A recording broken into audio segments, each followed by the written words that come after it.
तो मुंबई के जुहू इलाके में लड़कियों का एक बहुत ही फेमस कॉलेज है, SNDT। अब इस कॉलेज कैंपस में ना दो बिल्डिंग्स हैं।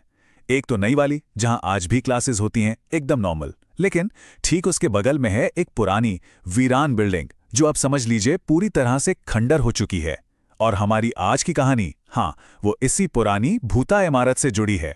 एक ऐसी कहानी जो आज भी वहां के लोगों के दिलों में डर पैदा कर देती है। चलिए इस कहानी की गहराइयों में उतरते हैं। ये वो किंवदंती है जो सालों से SNDT गर्ल्स कॉलेज की इस पुरानी इमारत के बारे में कही सुनी जाती है। लोगों का मानना है कि आधी रात को ठीक 2 बजे इस इमारत के खाली क्लासरूम से एक टीचर की आवाज गूंजती है, जैसे वो आज भी किसी अनदेखी क्लास को पढ़ा रही हों।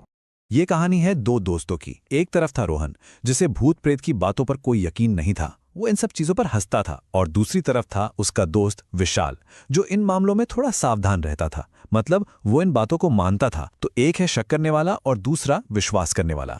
तो हुआ यूं कि रोहन की एक दोस्त ने उसे कॉलेज की ये डरावनी कहानी सुनाई और रोहन ने हमेशा की तरह इसका मजाक उड़ा दिया। बस फिर क्या था, बात आ गई चैलेंज पर।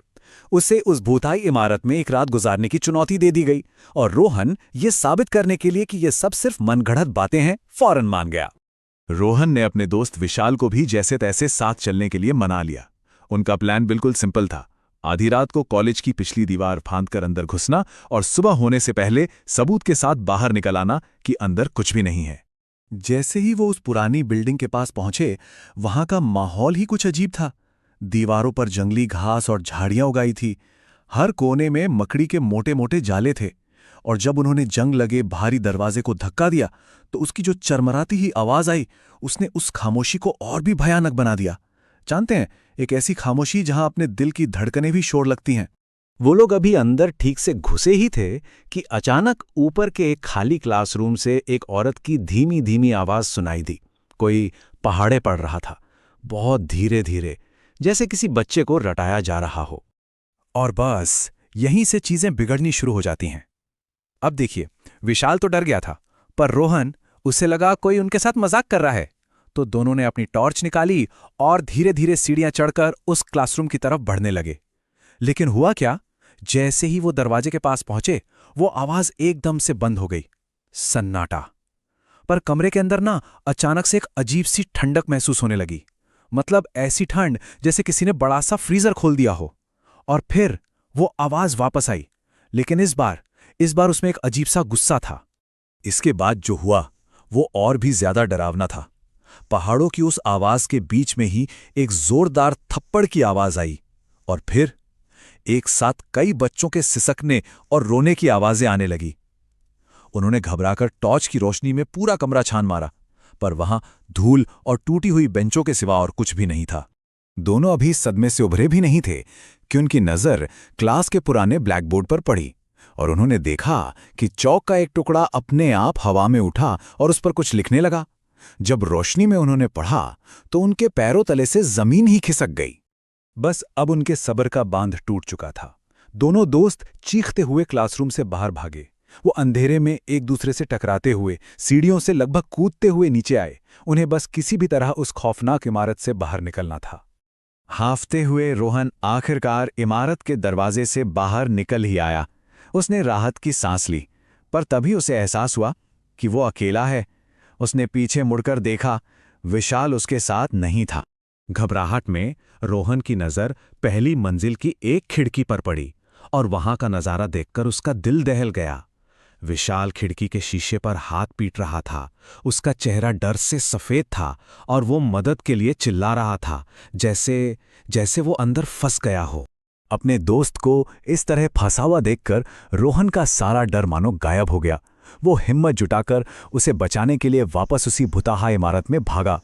कमाल की बात ये कि जैसे ही वो अंदर घुसा, बाहर जोरदार तूफान और बारिश शुरू हो गई और उसे फिर से वही पहाड़े पढ़ने की आवाज सुनाई देने लगी। वो उसी आवाज का पीछा करते करते वापस उस क्लासरूम तक पहुंच गया। क्लासरूम के अंदर का नजारा वो किसी बुरे सपने जैसा था।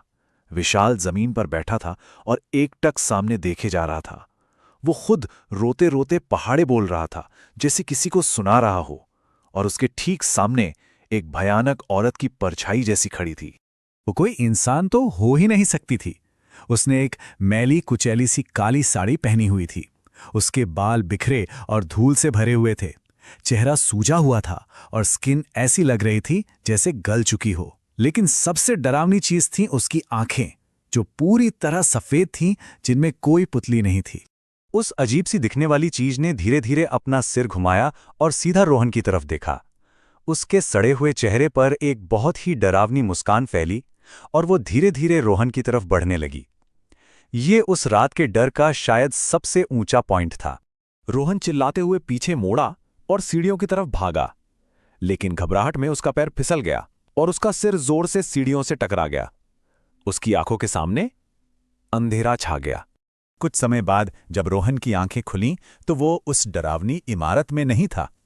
वो अपने दोस्त विशाल के फ्लैट में जमीन पर लेटा हुआ था। एक पल के लिए तो उसे लगा कि शायद पूरा वाकया एक बहुत बुरा सपना था। लेकिन तभी विशाल ने जो बताया, उसने रोहन को और भी बड़े सदमे में डाल दिया। विशाल ने कहा, जब हम भागे मैं तो बाहर निकल आया, पर तू पीछे रह गया। मैंने तुझे पहली मंजिल की खिड़की पर मदद के लिए चिल्लाते हुए देखा था। तो यहां सबसे हैरान करने वाली बात यह है कि विशाल की कहानी बिल्कुल अलग थी।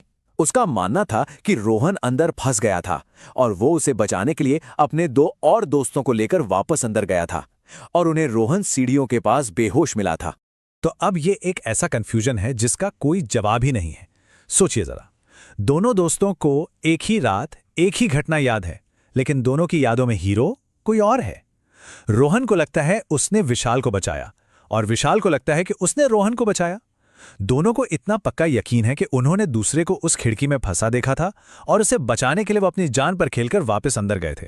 उस भयानक रात के बाद रोहन और विशाल दोनों को यकीन हो गया कि एसएनडीटी कॉलेज वाकई में हॉन्टेड है।